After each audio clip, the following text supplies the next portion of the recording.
Adama, the girl who rose from betrayal. In a peaceful village by the flowing river Gambia, where the trees swayed to the songs of the wind and drums echoed during moonlit nights, lived a girl named Adama. She was not just beautiful, her heart was even more radiant than her smile. Her kindness touched the elders, her laughter lit up the children, and her wisdom surprised even the griots who told stories by the fire. She had a best friend, Fatima. The two were inseparable. They walked to the river together, sang songs while fetching water, braided each other's hair, and dreamed under the baobab tree about the future. They were more than friends, they were like sisters, tied by spirit. As seasons passed, Adama began to shine. The villagers came to her for advice, for comfort, for healing.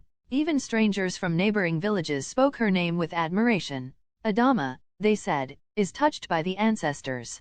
But where the world saw light, Fatima began to see a shadow, her own shadow, growing longer with every praise Adama received. The love they once shared started to change in Fatima's heart. Jealousy crept in, slow like a snake in tall grass. The warmth in her eyes turned cold, her smile became a mask. And then one day, it happened. Fatima began to spread quiet lies, small ones, whispered like wind.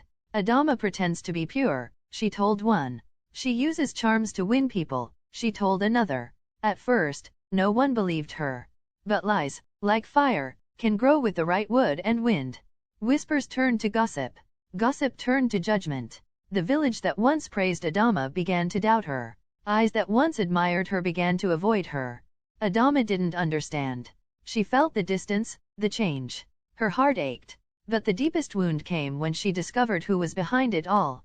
Fatima. The girl who once braided her hair. The girl who knew her dreams. The girl she called sister. Adama didn't scream. She didn't curse. She walked to the river Gambia that night, her reflection trembling with the ripples.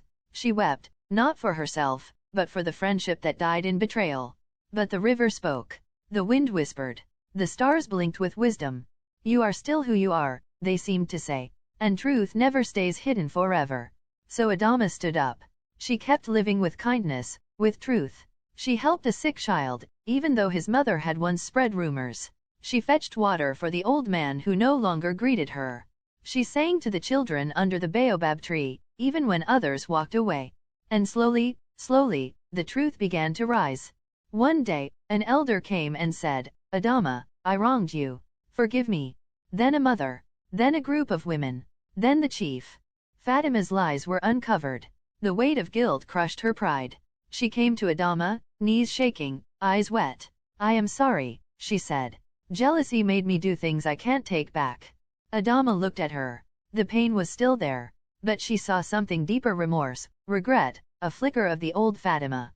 With a voice calm like the river, Adama said, I forgive you. But you must also forgive yourself and never let jealousy steal your heart again. From that day on, Adama's name became a symbol of grace, strength, and truth. The baobab tree where she used to sit was called Adama's wisdom tree. Her story was told by griots, passed from mother to daughter, father to son, because she was the girl who was betrayed, yet chose forgiveness over fury. She was the girl who rose, not with anger, but with love.